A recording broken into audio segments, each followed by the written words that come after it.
రామదాస విజయం అధ్యాయం 12 శ్రీరామ జయ రామ జయ జయ రామ రామ. ప్రస్తావన. శ్రీ నిత్యానందుల వారు తరువాతి కథనిట్లు చెప్పసాగిరి. విద్యాసాగర శ్రీ సమర్థులు శ్రీరామనవమి ఉత్సవములు పూర్తి గావించి యాత్రలకై బయలుదేరిరి. వారి పాదములకు పావుకోళ్ళు, చేతిలో జపమాల, చంకలో జోలే, సొరకాయ పాత్ర, దేహమునకు పొడుగాటి చొక్కా, తలపైన టోపీ ధరించి ఒక శుభముహూర్తమునందు బయలుదేరిరి. ముందుగా పంచవటిని చేరి శ్రీరామచంద్రుని హనుమంతుని అర్థించి తన యాత్ర సఫలీకృతం కావాలని సంకల్పించారు.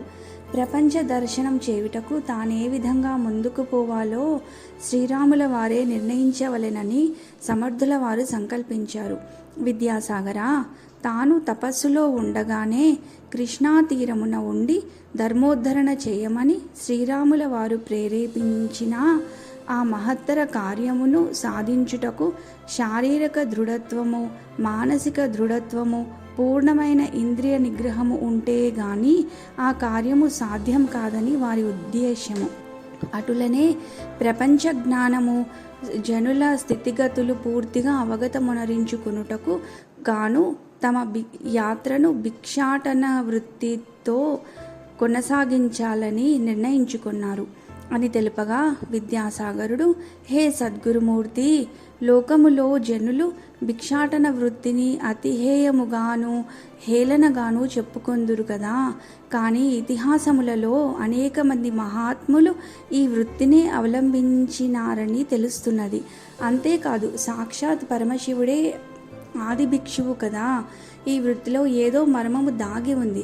గురుదేవా, ఈ మర్మమును సవివరంగా తెలిపి నన్ను కృతార్థుని చేయండని ప్రార్థింప, నిత్యానందులు, చిరంజీవి, ఇంద్రియ నిగ్రహము పొందుటకై తీవ్రమైన తపము చేసి మనోజయము పొందుట ఎంత ముఖ్యమో, అలాగే లోకోద్ధరణము, ధర్మ సంస్థాపనము చేయవలెనన్న దేశమంతయును తిరిగి ఆనాటి కాలమాన స్థితిగతులను గ్రహించుట అంత ముఖ్యము. జనుల ఆచార వ్యవహారములను స్వధర్మాచరణ ఎట్లున్నవో గ్రహించుట దేశోద్ధారకుల కర్తవ్యము. స్వధర్మానికి హానికరమైన విఘ్నకారకములు అయిన క్రియలు ఎవ్వరు ఏ విధంగా చేయుచున్నారో పూర్తిగా గ్రహించుట ధర్మస్థాపకుని ప్రథమ కర్తవ్యమై ఉన్నది. అందుకు భిక్షాటనము ఉపకరించును. వత్స, శ్రీ స్వామి సమర్థులు భారతదేశమంతయు ఉత్తరము నుండి దక్షిణమునకు, తూర్పు నుండి పశ్చిమమునకు పాదచారి అయి తిరిగి సమగ్రముగా దేశకాల పరిస్థితులను గమనించెను. అతని వద్ద ద్రవ్యమేమీ లేదు. శరీర పోషణకు భిక్షావృత్తినే ఆశ్రయించెను. ప్రతిదినము ఏదో ఒక గ్రామమున మజిలీ చేసి తన నిత్యకృత్యములను నిర్వర్తించుకొని మధుకరికై బయలుదేరెను. భిక్ష స్వీకరించి ఒక తావున కూర్చుండి సమస్తమునందు నిండి ఉన్న శ్రీరామచంద్ర పరబ్రహ్మకు నివేదన గావించి హోమములో సమిధలు, హవిస్సులను సమర్పించు విధముగా జఠరాగ్నికి ఆహారమును ఆహుతులుగా సమర్పించును. భిక్షావృత్తి యొక్క ప్రయోజనం. కుమారా, శ్రీ సమర్థుల భిక్షాటన కేవలం ఉదర పోషణార్థం కాదు. సమాజమునుద్ధరించుటకు నగరమైన కుగ్రామమైన తిరిగి ఆయా స్థితిగతులను, జనుల యొక్క ధర్మనిరతిని తెలుసుకొనుటకు చక్కని ఉపాయము కేవలం భిక్షావృత్తి మాత్రమేనని భావించి ఆచరించెను. భిక్ష నిర్భయ స్థితి నొందించును. భిక్ష వలన మహాత్మ్యము వెల్లడియగును. భిక్ష వలన ఈశ్వర కృప లభించును. స్వాతంత్ర్యము కలుగును. మానములందు సమత్వము, నిరహంకారము కలిగించును అని నిత్యానందుల వారు భిక్షాటన వృత్తి విశిష్టతను తెలియజేస్తూ శ్రీ సమర్థుల సంకల్పమును వివరించారు. సమర్థులు యాత్రా ప్రారంభమున నాసిక్లోని పంచవటిని చేరి తన ఆరాధ్య దైవము, ప్రత్యక్ష గురువులైన శ్రీ రామచంద్ర ప్రభుని దర్శించి వారిని ఈ విధంగా ప్రార్థించారు. ప్రార్థన. హే దయానిధే సద్గురుమూర్తి, నీవు నిర్గుణ పరబ్రహ్మవు. నీవు సర్వసృష్టి కారకుడవైన లోకాలను ఉద్ధరించడానికి మానుష శరీరమును ధరించి మానవ ధర్మాన్ని ప్రబోధించావు. సర్వసాధారణ మానవుడు ఏ విధంగా కష్టాలను దుఃఖాలను సహించి జీవించాలో నీవు సహించి జీవించి ప్రబోధించినావు. హే కరుణాసాగరా, నీవు సర్వభూతములకు హితుడవు, తల్లివి, తండ్రివి నీవే, గురుడవు, దైవానివి కూడా నీవే. సకల దేవతారూపములలో ఈ జగత్తులో జరుగు పూజలను సేవలను గ్రహీతవు నీవే. హే దాశరథి, నీ కార్యము నెరవేర్చుకొనుటకు నన్ను సాధనముగా చేసుకొని నీవే నిర్వర్తించబూనినావు. జనులపైన నీ దయ అపారము. ధర్మరక్షక, లోకోద్ధరణము, ధర్మస్థాపనము గావించుటకు నేను నీ హితోపదేశముతో దేశకాల పరిస్థితులను తెలుసుకుని నిమిత్తమై తీర్థయాత్ర చేయ సంకల్పించాను. నాకు అండదండలు నీవే. మార్గదర్శకుడవై మార్గ ప్రబోధకుడవై నడిపించు. హే కౌసల్యానందన, నీ దర్శన భాగ్యమును కలిగించి మంత్రదీక్ష నొసగి నిన్ను సేవించుకునే భాగ్యం కలిగించావు. నిరంతరం నీ పాద పద్మములను సేవించు బుద్ధిని భాగ్యాన్ని ప్రసాదించు. నేను సదా నీ వాడను. అనాథరక్షక, శరణు శరణు అని ప్రార్థించి సమర్థులు మానసికంగా శ్రీరాముల వారిని దర్శించి సాష్టాంగ వందనం ఆచరించి సెలవు అంటూ బయలుదేరినారు. శ్రీ సమర్థుల తీర్థయాత్రలు. పంచవటి నుంచి నేరుగా భారతావనిలోని క్షేత్రరాజ్యము అతి పురాతనము, పురాణేతిహాసములలో అనేక సందర్భములలో విశేషంగా చెప్పబడినదైన శ్రీ క్షేత్ర కాశీకి వెళ్ళినారు. నిరంతరం కాశీ క్షేత్రవాసుడైన శ్రీ విశ్వనాథుడు శ్రీరామ మంత్రం జపం చేస్తూనే ఉంటాడని, అచట శరీర విసర్జన చేసిన వారికి శ్రీరామ తారక మంత్రం ఉపదేశిస్తాడని కదా పురాణములలో చెప్పబడినది. అందులకే శ్రీరామ నామ మంత్రోపాసకుడైన శ్రీ సమర్థ రామదాస స్వామి తన యాత్రను ప్రథమంగా కాశీ నుండి ప్రారంభించారు. కాశీ చేరి పవిత్ర గంగా నదిలో స్నానం చేసి గంగామాతను పూజించి విశ్వేశ్వరుని దర్శించాలని ఆలయంలో ప్రవేశించారు. ఆ సమయంలో అర్చకులు రుద్రాభిషేకం చేయుచుండిరి. శ్రీ సమర్థులు కాషాయ రంగు పొడుగాటి అంగీ, చేతిలో కమండలం, యోగదండం, జపమాల, చంకన జోలి, తలపాగా ధరించినారు. ఆ వేషం చూసి ఆ బ్రాహ్మణులు ఈయన బ్రాహ్మణేతర సన్యాసి అనుకుని గర్భాలయంలోనికి రాకుండా అడ్డగించి వెనకకు మరలమని గద్దించారు. శ్రీ సమర్థులు వారి మాటలకు కొంచెమైనను కోపగించుకొనక అక్కడనే ఆగి బ్రాహ్మణులకు విశ్వనాథునకు సాష్టాంగ దండ ప్రణామము ఆచరించారు. ఇదంతా శ్రీరామచంద్ర ప్రభు సంకల్పం కాబోలు అనుకుని శ్రీరామ మంత్రజపం చేసుకొనుచు ఆలయం నుండి వెలుపలకు వచ్చినారు. ఆ బ్రాహ్మణులు పకపకా నవ్వుచు వారి వేషం గురించి చర్చించుకొని తిరిగి రుద్రాభిషేకం చేయబోగా వారికి గర్భాలయం శూన్యంగా దర్శనమైంది. అచట ఉన్న లింగం మాయమైనది. బ్రాహ్మణులు ఆందోళన చెందినారు. శరీరం గగురుపాటు చెందగా ఆశ్చర్యముతోనూ దుఃఖంతోనూ, స్వామి ఏమిటి వింత? ఈశ్వరా, మా అపరాధమేమిటి స్వామి? మా పూజలు ఎందుకు నిరాకరించి మాయమైనావు తండ్రి? నిరంతరం నీ సేవలో ఉన్న మాకెందుకీ శిక్ష? మా అపరాధమేమిటి తండ్రి? దేవాదిదేవ, జగద్రక్షక, దీనబంధు, బోళాశంకర, మా అపరాధం తెలియచేయి. సరిదిద్దుకొని నీ కృపకు పాత్రులమవుతాం, లేదా మాకు మరణమే శరణ్యమని చింతించసాగినారు. అప్పుడు గర్భాలయంలో నుండి, మూర్ఖులారా, ఇప్పుడు మీరు ఎగతాళి చేసిన వ్యక్తి మహాత్ముడు, సాక్షాత్ హనుమంతుని అవతారం, శ్రీరామానుగ్రహ పాత్రుడు. వారిని తరిమివేసి నిందించి హేళన చేసినారు. అది ఎంత అపచారమో మీకు తెలియదు. ఈ ఆలయం భక్తులందరికీ దర్శనీయము. ముందు ఆ మహాత్ముని శరణు పొంది వారిని సగౌరవంగా మందిరంలోనికి తీసుకుని రండు. అప్పుడే మీకు నా దర్శనం లభిస్తుంది అని గొప్ప వాణి వినిపించింది. వెంటనే బ్రాహ్మణులు తమ అపరాధం తెలుసుకుని ఆ మహానుభావుని పట్ల మనం ప్రవర్తించిన తీరు పరమేశ్వరునికి కోపం తెప్పించింది.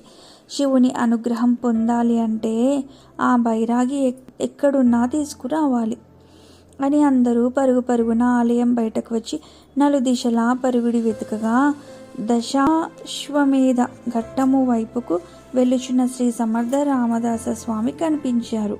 వారు వెళ్ళి ఆయన పాదములపై పడి, మమ్ము క్షమించండి, మా అపరాధములను మన్నించి తాము ఆలయంలో ప్రవేశించి మాకందరకు శివలింగ దర్శనం కలిగించమని ప్రాధేయపడినారు. శ్రీ సమర్థ రామదాస స్వామి ఆ బ్రాహ్మణుల ప్రార్థనలు మన్నించి శ్రీ విశ్వేశ్వరాలయంను చేరి ఆ కైలాసవాసుని స్మరించి ఇలా ప్రార్థించిరి.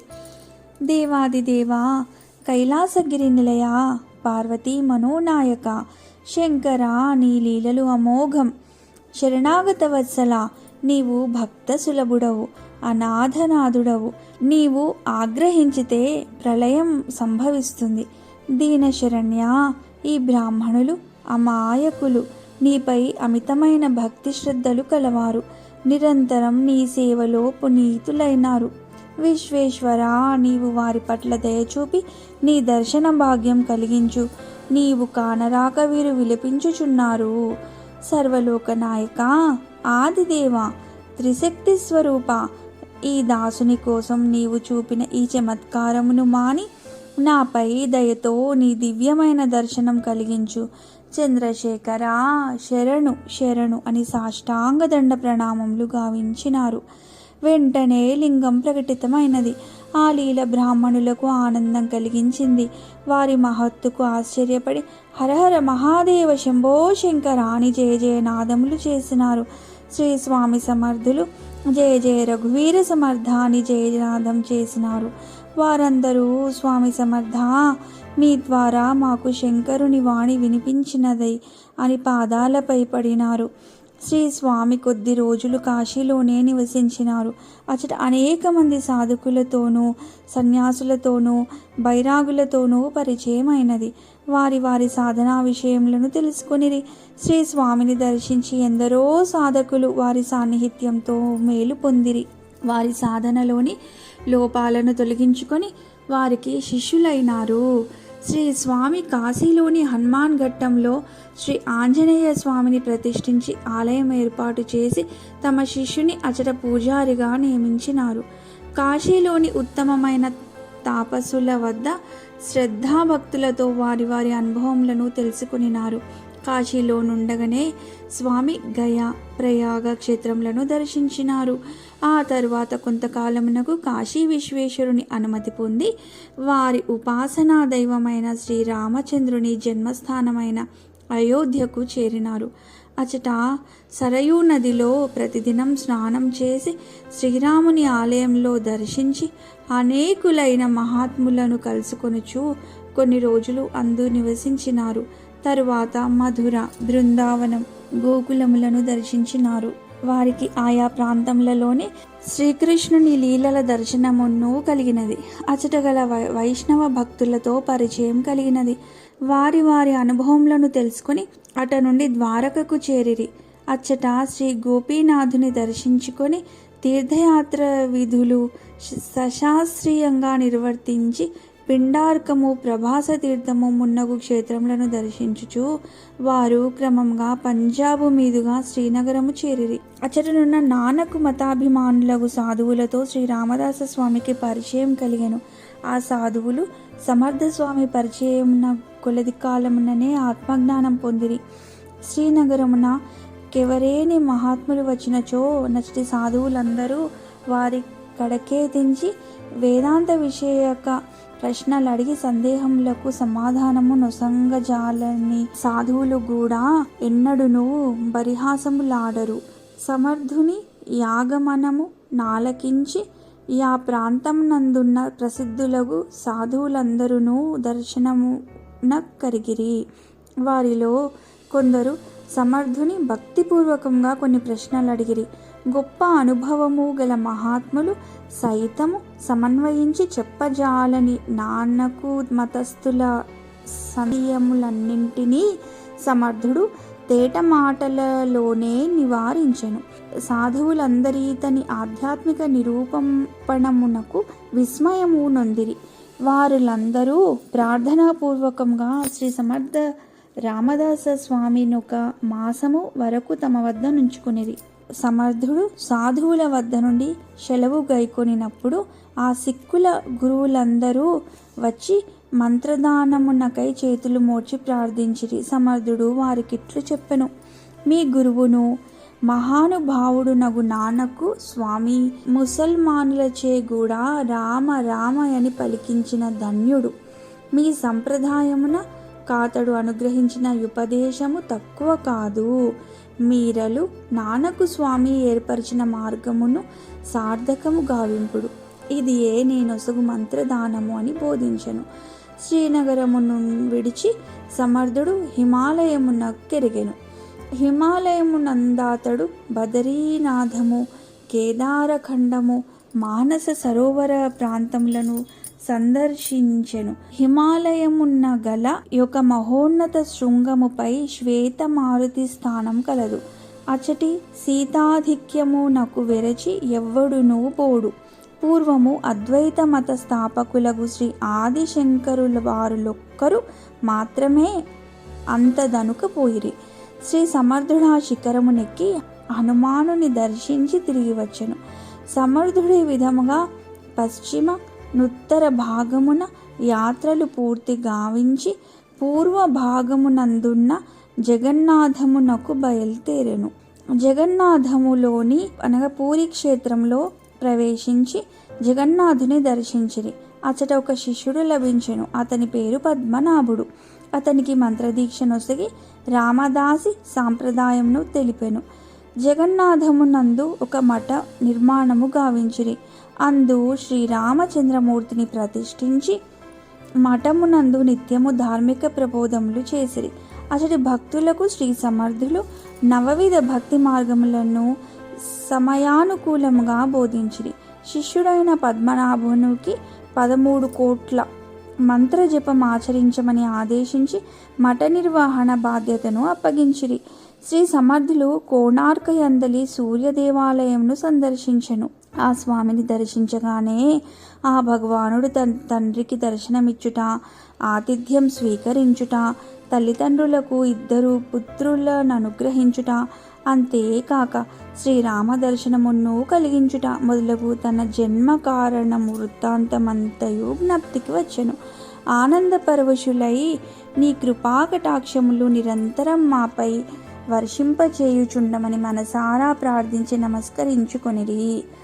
ఆనందాతిశయముతో ఆ రాత్రి అక్కడనే మజిలీ చేసిరి. అచటి నుండి బయలుదేరి బంగాళాఖాతమందలి ప్రసిద్ధికెక్కిన శ్రీమన్నారాయణుని 2వ అవతారమైన శ్రీ మహాకూర్మ రూపంలో వెలిసి ఉన్న శ్రీకూర్మ క్షేత్రమును చేరుకునిరి. అచట స్వామిని దర్శించుకునిరి. సుదీర్ఘ ప్రయాణము చేసినందున అచట ఒక్క దినము విశ్రమించిరి. ఆ క్షేత్రం నుండి శ్రీ సమర్థులు శ్రీముఖలింగేశ్వర స్వామికి నెలవయున్న మహాక్షేత్రము ముఖలింగ క్షేత్రం అని తెలుసుకొని అచటికి చేరిరి. దేవాలయంలోనికి పోయి శ్రీ ముఖలింగ స్వామిని స్తుతి చేసి నమస్కరించి ఆ క్షేత్రమందు ఒక రోజు గడిపిరి. తదుపరి సింహాచల క్షేత్రమును చేరుకునిరి. అచట మహావరాహలక్ష్మి నారసింహస్వామి నిలచి భక్తులకు అపార వరములనిచ్చుచున్నాడు. అతి ప్రశాంత వాతావరణము కలిగి వృక్షములతో పుష్పలతలతోనూ నిండి జలపూర్ణ సరస్సులతో ఎంతో శోభాయమానమై ఉన్నది. అచ్చటి స్వామిని తనవి తీరా దర్శించుకొనిరి. ఆ స్వామి కృపకై ప్రార్థించి తన తీర్థాటన కార్యక్రమమును కొనసాగించెను. శ్రీ సమర్థులు అట నుండి మార్గ మధ్యంలోనున్న పంచారామ క్షేత్రముల దర్శించుచు శ్రీకాకుళేశ్వరం నందు వేంచేసి ఉన్న ఆంధ్ర మహావిష్ణువును దర్శించెను. అట నుండి దక్షిణంగా సముద్ర తీర ప్రాంతములందు పయనించుచు మార్గమధ్యం నందున్న అనేక చిన్న పెద్ద క్షేత్రములను దర్శించుచు రామేశ్వర క్షేత్రమునకు చేరుకొనెను. రామేశ్వర క్షేత్ర ప్రశస్తి. శ్రీ రామేశ్వర క్షేత్రం నందు శ్రీ రామచంద్రుని చేత ప్రతిష్ఠించబడిన శ్రీ రామేశ్వర లింగమునకు అర్చనలు చేసిరి. అచట శ్రీ రామాయణమందలి ఘట్టము జ్ఞప్తికి వచ్చెను. శ్రీరాముడు శివలింగ ప్రతిష్ఠ చేయ సంకల్పించి హనుమంతుల వారిని లింగము తెమ్మని పంపగా వారు వచ్చు లోపల సుముహూర్తము మించిపోవుచున్నదని సీతామాత తన చేతితో సైకత లింగమును చేసెను. దానికే సీతారాములు ప్రాణప్రతిష్ఠ చేసిరి. ప్రతిష్ఠ జరిగిన తదుపరి హనుమంతుడి శివలింగమును తెచ్చెను. తాను తెచ్చిన లింగమునకు ప్రాణప్రతిష్ఠ చేయమని మారుతి పట్టుపట్టగా శ్రీరాముడు చిరునవ్వు నవ్వి సైకతి లింగమును తొలగించుము, ఆ స్థానంలోనే దీనిని ప్రతిష్ఠించదను. హనుమంతుడు తన బలమునంతయు ఉపయోగించినను ఆ లింగము కదిలించలేకపోయాను. వారికి అప్పుడు శ్రీరాముని బలము సీతామాత ఆశీర్వాదం వలన తనకు ఎప్పటి వారి దర్శనం కాగానే శ్రీ సమర్థులు వారికి పాదాభివందనం చేశారు. విభీషణుల వారు హనుమంతుల వారిని ఉచిత రీతిన సత్కరించారు. శ్రీ సమర్థులను ఆలింగనం చేసుకున్నారు. సమర్థుల వినయ విధేయతలకు విభీషణుడు చాలా ముగ్ధుడైనారు. షడ్రసోపేతమైన విందు చేశారు. భక్తులైన ఆ ముగ్గురి కలయిక త్రివేణి సంగమము వలె పవిత్రమైనది. తదుపరి విభీషణుడు, మహాత్మా, పూర్వం జ్ఞానదేవులు నామదేవుల సంకీర్తనలను వినగలిగితిని. తమరు కూడా కొంతసేపు సంకీర్తన చేసిన ఎడల విని ధన్యుడనవుతానని కోరెను. అంత శ్రీ సమర్థులు చక్కగా శ్రీరామ నామ సంకీర్తనమును వినిపించెను. విభీషణుడు హనుమంతుడు కూడా తన్మయులైనారు. ఆయన అక్కడ విభీషణుని అభ్యర్థన మేరకు 2 నెలలు సత్సంగంలో సంకీర్తనలతో గడిపిరి. గోకర్ణ క్షేత్రం, తిరుపతి, శ్రీశైల యాత్రలు. తదుపరి పశ్చిమ సముద్ర తీరంలోని గోకర్ణమునకు చేరిరి. అచట మహాబలేశ్వరుని శ్రీ గణేశుని ప్రతిష్ఠించాడు. అది కూడా శ్రీరాముడు పుట్టక పూర్వం రావణుని తపఫలితంగా శివుడు ప్రసాదించినది ఆ లింగం. ఆ క్షేత్రము కైలాసమంతటి మహాపుణ్యక్షేత్రంగా అలరారుచున్నది. అచటి మహాబలేశ్వరుని అర్చించి అట నుండి మురుడేశ్వరము అను క్షేత్రము చేరుకొనెను. ఆ క్షేత్రమున నెలకొన్న మురుడేశ్వర స్వామి వారిని దర్శించి అర్చించెను. తదుపరి దక్షిణాపథమున గల శేషాద్రికి చేరెను. అచట మహామహిములకు నిలయమై కలియుగ దైవమని ప్రసిద్ధిగాంచిన శ్రీ వెంకటేశ్వరుని దర్శించి మనసారా ప్రార్థించెను. అచట కొన్ని దినములుండెను. తర్వాత శ్రీ సమర్థులు మార్గమధ్యమున నున్న క్షేత్రములన్నీ దర్శించుచు శ్రీశైల మల్లికార్జున స్వామిని దర్శించును. అచట అష్టాదశ శక్తిపీఠములలో ఒకటైన మహాశక్తిపీఠము శ్రీ భ్రమరాంబాదేవి పీఠం ఉన్నది. శ్రీశైల మల్లికార్జున లింగము 12 జ్యోతిర్లింగములలో ఒకటై విరాజిల్లుచున్నది. ఆ మలయ మారుతము లోతున పారుచున్న కృష్ణానది పాతాళ గంగయున్ను భక్తులకు ఆహ్లాదంను కూర్చును. అనేక తరులతా వృక్ష గుల్మాదులు ఔషధులు కలిగిన పవిత్ర క్షేత్రం అది. ఔషధీలతలపై నుండి ప్రవహించు అక్కడి నీటి యందు సకల ఔషధ గుణములు కలిసి ఉండునని, వానిని సేవించిన రోగోపశమనము కలుగునని ప్రతీతి. శ్రీ సమర్థుల అట నుండి బయలుదేరి మార్గమధ్యముననున్న క్షేత్రముల మీదుగా బాల నరసింహము, పానక నరసింహము అనగా మంగళగిరి, రాచోటి, వీరభద్రము అను పురాణ ప్రసిద్ధి కలిగిన పంచలింగములను అనగా పంచారామములను దర్శించుకొనిరి. తదుపరి వారి ప్రయాణము కిష్కింధా నగరం వైపు సాగినది. అచట పంపా సరోవరము, ఋష్యమూక పర్వతము మొదలైన రామాయణ ప్రసిద్ధములగు పుణ్యక్షేత్రములను దర్శించెను. అచట నుండి శ్రీ కార్తీక స్వామిని దర్శించగోరి దేవగిరి పైకి పోయిరి. కొన్ని దినముల ఆ క్షేత్రమున నివసించిరి. అట నుండి దక్షిణ కాశీ అని పేరుగాంచిన కరవీర క్షేత్రమును దర్శించిరి.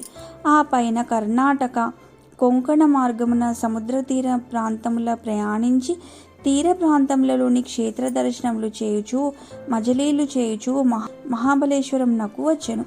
ఇది కృష్ణానదికి పుట్టిన చోటు. ఆ పైన భీమశంకరుని దర్శించుకుంది. తదుపరి పండరీపుర క్షేత్రమును చేరి మ్రొక్కెను. చేరువలోనున్న చంద్రభాగా తీరమందు గల ఇసుక తిన్నెలపై విశ్రమించి ఆ క్షేత్ర మహాత్యమును శ్రీ పుండలీకుని చరిత్రమును మననముగు చేసుకొనిరి. ఆ పుణ్యాత్మని కొరకు దర్శనమిచ్చుటకు వచ్చి వేలాది లక్షలాది మంది భక్తులను ఉద్ధరించి తరింపచేసినాడు ఈ పాండురంగడని తన్మయుడై కొంత తడువుండెను. ఆ క్షేత్రమందలి సాధు సంతుల కలిసి వారి కోరికపై సాధనలయందు ముందుకు పోవుటకు కొన్ని సూచనలు చేసిరి. అక్కడి నుండి భీమానది జన్మస్థానమైన డాకిని భీమశంకర క్షేత్రమున కరిగి అక్కడ విరాజమానమైన భీమశంకరుని దర్శించి సేవించిరి. అటు నుండి గోదావరి తీరమున నాసికా త్రయంబకమునకు చేరిరి. ఆ క్షేత్రము తీర్థము భక్తుల పాపరాశులను భస్మమనరించుచును. అచ్చట గల త్రయంబకేశ్వరుని దర్శించి పూజించిరి. తదుపరి తాను యాత్రను ప్రారంభించిన క్షేత్రమైన పంచవటిని చేరినారు. అచ్చట పంచగంగా స్నానం ఆచరించినారు. తదుపరి శ్రీరామచంద్రుల సన్నిధిలో సాష్టాంగ నమస్కారములు చేసి ఇట్లు ప్రార్థించినారు. హే రఘువంశవర్ధన, శివధనుర్భంజన, శ్రీరామ, నీ కృపచేత నా కర్తవ్య పాలనకై దేశంలోని నానా ప్రదేశములయందు ప్రజల జీవన విధానములను పరికించి తిని భిన్న భిన్న రీతుల సామాజిక, ధార్మిక, రాజకీయ వ్యవహారములను దర్శించి తిని నానా పట్టణములు, పల్లెలలోనూ క్షేత్రములలోనూ ఆధ్యాత్మిక ప్రబోధములకు పట్టు లేకున్న విషయమును గ్రహించి తిని ఆయా క్షేత్ర దైవముల కృపకై ప్రార్థించి తిని పుణ్యతీర్థములందు స్నానమాచరించి తిని నేను నర్చుట తీర్థాటన పుణ్యఫలములను హే రామచంద్ర, ఇదిగో నీ పాదార విందములయందు సమర్పించుచున్నాను. ఇక నీవు నడిపినట్లు నడుచువాడును ఆజ్ఞాపించుమని వేడుకొనగా శ్రీరామచంద్రుడు గోదావరి తట యాత్ర చేయమని ఆదేశించినారు. విద్యాసాగర, శ్రీ సమర్థులు తర్వాత గోదావరి తట యాత్రకై బయలుదేరినారు. వారికి శ్రీరాముని యొక్కయు శ్రీ హనుమంతుని యొక్కయు అండదండలు రక్షా కవచంగా పనిచేసినవి. కావుననే వారు ఏ దేశం ఏగినా ఎటువంటి కష్టము కలగలేదు. దైవకృపను ముందుగా పొందిన వారికి అన్ని శుభములే సమకూరును అని నిత్యానందుల వారు ఆనాటికి ముగించిరి. జై జై రఘువీర సమర్థ, శ్రీరామ జయ రామ, జయ జయ రామ రామ. ఇది విద్యాసాగర శ్రీ నిత్యానంద యోగి సంవాద రూపమున శ్రీ దత్తాత్రేయ సాంప్రదాయ శిష్య పరంపరలోని శ్రీ శ్రీ శ్రీ స్వామి విఠలానంద సరస్వతి మహారాజ్ శ్రీ విఠల్ బాబాజీ విరచిత శ్రీ సమర్థ రామదాస విజయంలోని 12వ అధ్యాయం సంపూర్ణం. ఓం శాంతి శాంతి శాంతి.